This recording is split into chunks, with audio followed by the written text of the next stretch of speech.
lingana motema nzoto nangana pesio yambanga na maboko polele motema nanga pembe yambanga na mariage yambanga na bosani banzela nyoso okote lingana motema nzoto nangana pesio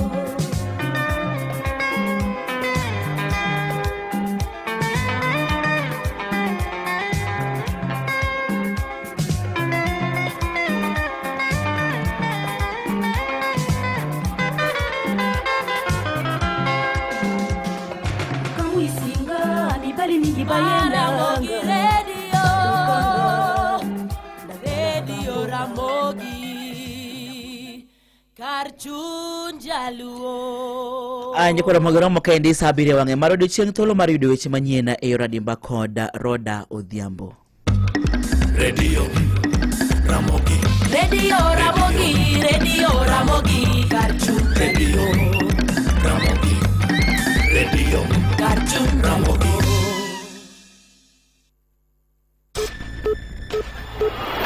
weche manyien gi Roda Odhiambo. Machiegni to mokwongo mag thundu weche mabende waiko ni gelak sechegi. Duol mar IEBC oyango ni arita kwe oseredi kuonde mabende dhibage yiero madundo chieng' tich ang'wen jumani. Kenya wito siling bilion 4 higa ka higa kaluwore gi njore mabende timore mbui mai oyangi koda jagoro mongirore migawo mar arita Laktar Raymond Omolo.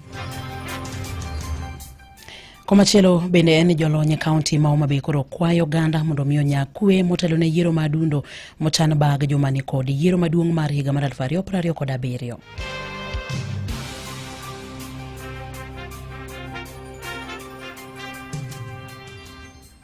Machiegni duola mar IEBC oyango ni arita kwe oseredi kuonde mabende dhibage yiero madundo mabende ochan bag chieng' tich ang'wen mar jumani kulose gwenge mag Mbeere North. Jata tije kaduol mar IEBC Majan Hussein owacho ni gimor kod ikruok mabende oseketi ne yierogo ahinya to weche mag arita e kinde yiero kod bang' yiero makamago. We were convinced that appropriate arrangements have been put in place. There is nothing to worry. Everything is going to be okay. Ensure that there is sufficient security to enable elections to go on peacefully on the 27th of November. As we are speaking to you now, we have just had a security meeting. We have been assured that we should be able to hold elections on 27th of November under a peaceful environment. We are satisfied with what the security team has put in place for this purpose. Komachielo bende enani Kenya wito siling bilion 4 higa ka higa kaluwore gi njore mabende timore mbui. Jagoro mongirore migawo mar arita Laktar Raymond Omolo owacho mae ka bende koro kwayo ni mondo kaw okang' mapiyo mar kedo gi njore makamago. Omolo nochiwo ranyisi mar monje mbui mabende nyocha notimore machiegni ni mbui mar sirikal juma mokalo mano mako migepe mathoth kendo rocho tije e migepego mag sirikal. Kolose romo mabende otisi ni Third African Forum mano mabende nen mano mar twak ewi weche mag mbui. Laktar Omolo olero chenro ma sirikal ni godo mar kedo kod njore e mbui. Romo no nokelo kanyakla oganda mabende wuok e pinje 35. Komachielo en jolony kaunti ma Homa Bay koro kwayo oganda mondo mi onyakwe motelo ne yiero madundo mochan bag jumani kod yiero maduong' mar higa mar 2027. Jolony go wacho ni sani nitie liet ma siasa e kaunti no ahinya to e kinde rombe mag siasa kod mago mag jopiny. Kotelnegi kod jalony weche mag omenda Hezbon Omolo mabende en director mar KEMSA giwacho ni josiasa nyaka to koro wetiyo kod rowere e nyayo tulo. Omolo ne oloso kod nyakalondo ni kamendo kwedo mokalo tulo manyocha ne omuoche alwora makabunde kama rowere moko ne omonjo romo mabende no bagi e alapno.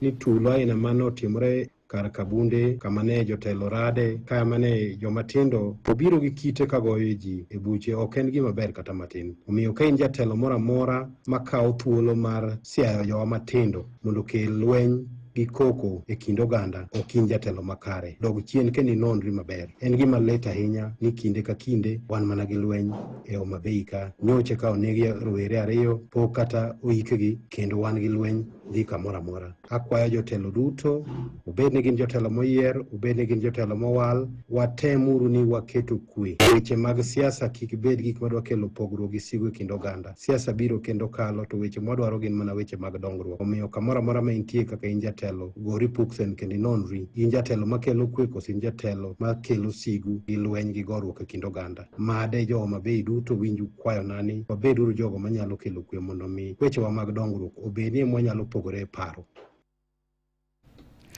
Kweth mabende wuok e riwruoge makedo ne ratich oganda e pacho kae notimo limbe kang'o ka Jaramogi sub-county ma Bondo mar ne dhi chiwo luor mogik ne Prime Minister machon mosendo Raila Odinga kanyo telnegi kod director mar riwruok makedo ne ratiro mag oganda e pacho kae mano Davis Malombe ne gikwedo mokalo gima timore sani e piny Tanzania.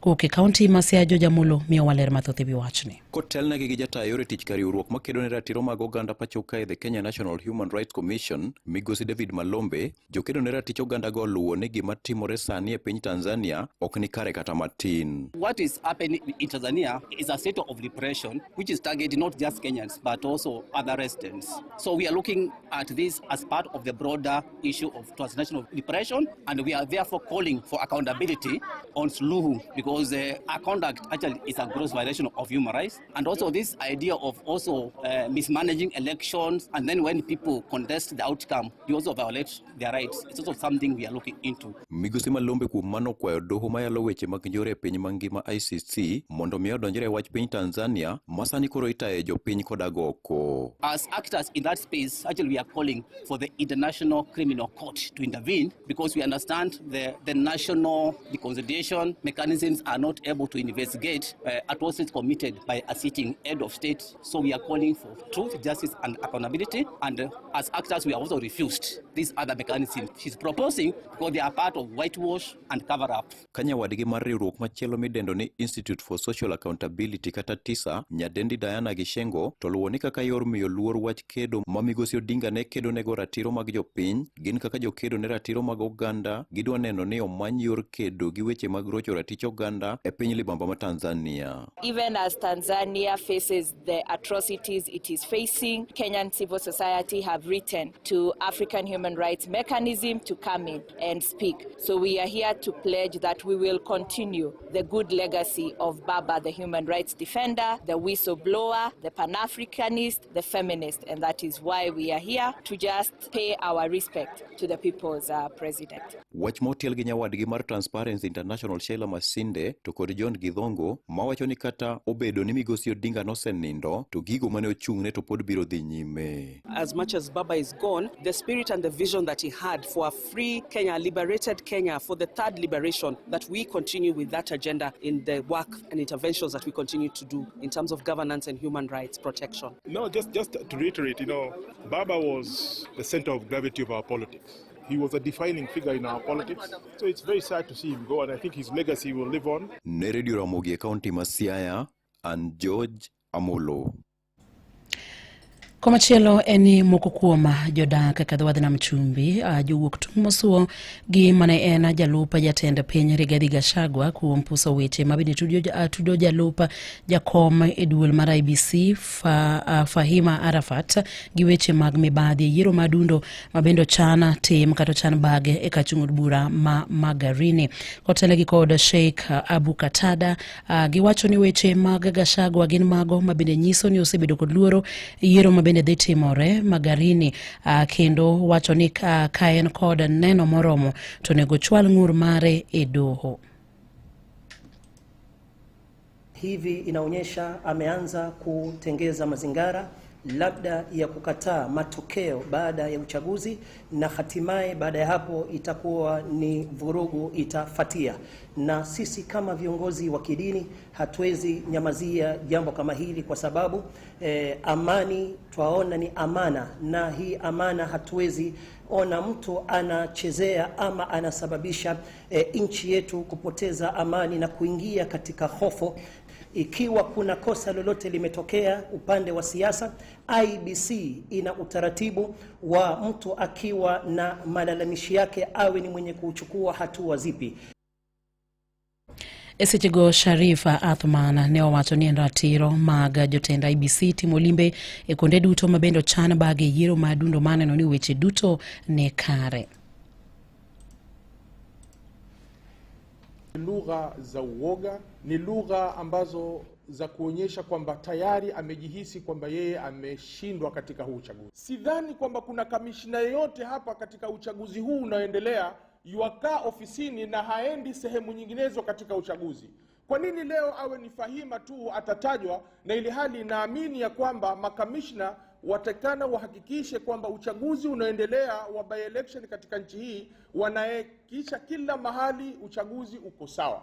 Kwa hivyo hizi allegation ambazo hazina mwelekeo, allegation hazina misingi. Jatend migao mathieth sirikal kaunti ma Kisumu yango ni tuo mar guonyo mar ong'er kata mpox osedonje kaunti ma Kisumu kendo ng'at achiel oseyangi ni kod tuono. Ganda ne oyango jatuo ma jagini 42 man kod tuono ka iwacho ni ne owuok e piny South Sudan ka en kod ranyisi mag tuono. Laktar Ganda wacho ni jatuono ne omole gwenge mag alwora mar Nam Lolwe chieng' tich ariyo kama bende notiyo kod nyamburko mar Simba Coach ka owuok e gwenge mag Busia nyaka Kisumu. Ema bang'e ne orwake od thieth maduong' ma Kisumu chieng' tarik 19. Wacho ni ng'ata ma bende ne nitiere nyamburko no e kinde no onego lim od thieth mora mantiere machiegni kode kaponi oneno ranyisi mag tuono. Laktar Ganda owacho ni nyaka sani gisechako timo nonro ne ji mamoko 4 manyalo bedo gi ranyisi mar tuono. Imedo winjo weche manyien gi Roda Odhiambo. Miyo moro majagini 32 chuoyo monego chuore majagini 36 ka tongona more chiro ma Kapkwene kaunti ma Bomet. Jatend obila kaunti ma Bomet Edward Ibwaga wacho ni achichno manyinge Sharon Cherotich ne otoyo chupa mar kong'o kendo chuoyo godo ng'ut jaode. Dichuono no wito ngimane e kinde mabende ne rikiringo kode e od thieth ma Tenwek. Obila wacho ni pok oyang malong'o gima dine kel gwandruok e kindgi kalure ni ne gitongo na kanyakla kapok ne gichako gwandore. Achiel kuom jotich ka tongona no Faith Chepngetich mabino ng'ere kod nying mar Titio wacho ni achichno ne oringo molale seche mabende jopiny no por kuome tok timo tim makuch makamano. Ringre jagono ne osetere kar kano ringre jomotho ma Tenwek Hospital Mochari. Mane mabendo kelo giko mag weche manyien e yorno mar adimba gi lak sechegi to magi thund weche mabende ne waikoni. Roda Odhiambo. Duol mar IBC oyango ni arita kwe oseridi kuonde mabende dhi bage yiero madundo chieng' tich ang'wen jumani. Piny Kenya wito siling bilion 4 higa ka higa kalure gi njore mabende timore mbui mayo yangi kod jagoro mongirore migao mar arita Laktar Raymond Omolo. Jolonye kaunti ma Homa Bay koro kwayo oganda mondo miyo nyakwe motelo ne yiero madundo mochan bag jumane kod yiero maduong' mar higa mar 2027.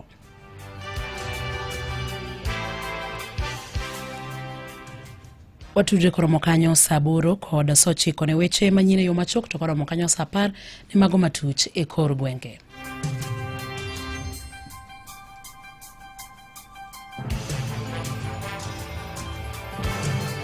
Mago ne weche manyien gi Roda Odhiambo.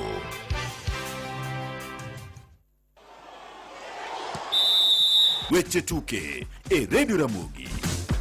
E weche mag tuke en ni kanyono mibirogo e tugo mar dabi mar Gor Mahia gi FC Leopards pod ok oyangore. Kaluwore gi Ronald Ngala ma en jata tije mochun weche mag tayo tije klab nero mar Gor Mahia, riwruok matayo tuke mag adhula FKF nowacho ni pod giloso gi jogo matayo chenro mar World AIDS Day ma bende ncheno osekawo thuolo matiyo gi paw tuke ma Nyayo chakre Jumamos ka girito mar yango dichieng'no ero. Bende owacho ni giloso kodgi mondo miyo wenegi thuolo chieng' Jumamos mondo gibagi e tuke go eko kaluwore gi bedo ni paw tuke ma Kasarani odich. dabi to pod gine federation no nyiso ani pod gingiyo kaka ginyalo timo gingiyo na dabi ginyalo goyo Saturday nikech Saturday to nyayo nitie thuolo function mano nego bed ka mar ne gibuk ne gidwa timo setup kochakore Saturday Sunday kata function bedo Monday tarik 1 koro ne nitiere winjruok mane timo mondo gichak timo setup on Sunday to giwe Saturday koro wagoji. Kar kamano wacho ni riwruok matayo tuke mag adhula FKF wacho ni gin gi yie ni dabi biro gore Jumamos mak mana ni pod giwinjore kibiro go e paw tuke manyayo. Komachielo bende en ni kapten mar tim mar Kenya mar adhong'a Boniface Mogunde owacho ni bedo gi yie gi tim makare kaachiel gi sir mowuok kuom Kenya Police emomiyo osebedo jadhong' maberie moloyo madichuo e pacho ka higani. Nomedo wacho ni nodwa go adhula e kinde mokalo kadikoro gocho ne tim mar Kenya Police, kata kamano noloko pache modhi adhong'. Nilikuwa nacheza mpira ambayo nilikuwa napata kila saa niko bench. Sasa unapata nikakuja nikasema ngoja nijaribu kitu mpya. Nikaingia tu kwa hall nikajaribu boxing. Kwanza tu boxing pole mchezo wangu wa kwanza nilishinda, ndio boxing ikaingia kwa damu yangu at least. Nikaanza kucheza. Siku ya kwanza mzazi wangu alikuwa anakataa nicheze, lakini akakuja kaanza kunishikilia mkono. Nataka kumshukuru pia, nataka kushukuru familia yangu kwa kuniombea na Mungu kutoka maombi yao ndio nimefahamu nikafika mahali nimefika sasa. Osebedo kogora komare Mathare Police Depot Arena maen kanyo ma tim mar police mongere kaka chafua osebedo kati orako magi magadhong'. Kenya Police watushikilia mkono. Timu yetu ni timu kubwa. Si hivyo ndio tunasema timu yetu ni timu kubwa. Chafua ukienda kila mara sikia chafua so ni the grace. Sisi Martin sisi ni grace, na tunashukuru pia makocha wetu wanatushikilia mkono. Makocha wetu ni kwa wazazi wetu. Hiyo ni kitu moja yenye sisi tufurahia kati kwa hapa pamoja. Jatugonero majegni 37 nyaka sani owacho ni pod en gi geno matio maber mokalo mar medo chung'ne Kenya e tuke maoko. Boniface ni boxer, Boniface ni polisi, Boniface ni mimi tu ambaye nacheza boxing, na nataka kushukuru boxing kwa kuwa boxing imefanya mpaka at least nimejulikana kupitia kwenye Mwenyezi Mungu mpaka na bidii, kwa sababu bila discipline singefika mahali nimefika. Komachielo bende en manager mar Barcelona Hansi Flick owacho ni Marcus Rashford osechango kendo nyalo duogo e tugo makawuono kama Barcelona dhi gocho gi tim mar Chelsea. Nchen obedo oko chieng' Jumamos mokalo e loch mar gonde 4-0 mane gilogo tim mar Athletic Bilbao, kendo kawuono ni Rio bro bedo koseikore kendo biro gocho e kindgi kod tim mar Chelsea. Rashford nyaka sani oseloyo gonde 6 ne Barca magin kaachiel gi mago mag Champions League nyaka nodonje tim no kowuok e tim mar Manchester United. Magi weche tuke an Milton Ochieng'. Awinjo weche tuke e Radio Ramogi kar chuny jaluo. Ramogi Radio Ramogi kar chuny jaluo. Ramogi dak gina parga buro mosekalo kaendi tok saa 7 manaido mar odiochieng' giko mar chenro mar wang'o nyango manochako kaendi saa 4 mano mar okinyi. Erokamano ahinya ne in mitudri koda yorona ote machoka igolo pachi iywana tol kaendi bed mana keti nyakalondo mar Ramogi kar chuny jaluo. Iluonga ni Wino Duor nyaka puonya na Tayelonya Joseph to gethuolo niendi aweye lwet Kasuku Raf mabiro tayo chenro mar Donse. Kao kamano ibed kod odiochieng' maber maruoth ogwedho. Wabiro tudore kendo odiochieng' machielo ka Ruoth Nyasaye oloso. E kindeni ma omedo kelo ni chenro magi ma ihero, wan gi geno ni paro mari e mijingo manyalo miyo wamed bero chenro magwa. Kaka nyakalondo mar Ramogi, de waher mar winjo pachi e wi gino ma ihero, gino ma diher mondo wamed bero, kata ng'ur ma dibedgo. En gima yot, ornwa pachi kokalo e email address mar Ramogi ma en ramogifm@royalmedia.co.ke. Wan kae nikech in, dhi nyime kendo imiwa pachi, wan ka mar winji.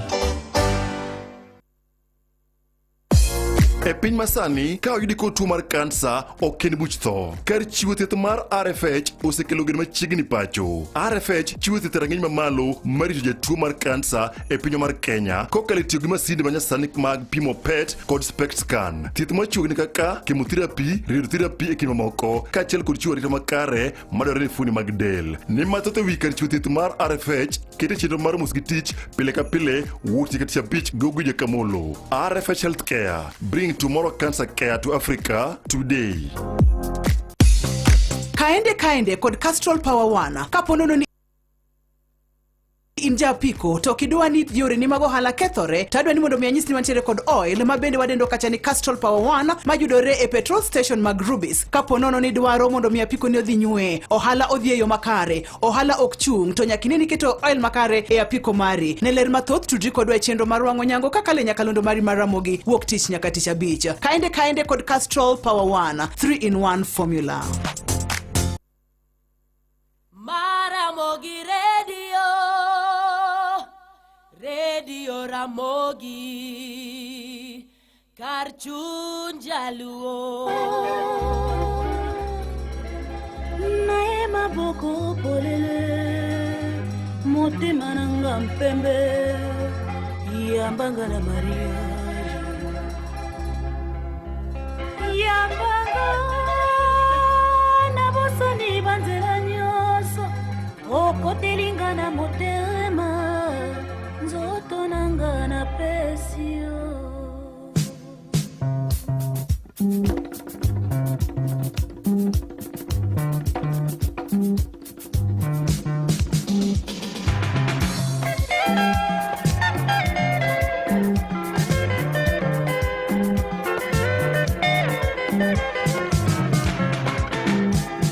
Mokimbananga moli mopena nzoto na pesio maetavi natali liboso lisusu natali nasima nakamati desizio ya vinanga banda moya lelo natiki liberte nanga na mikangi singa na kingo polelo maetavi talanga na katia miso nanga oyeba le degré ya moma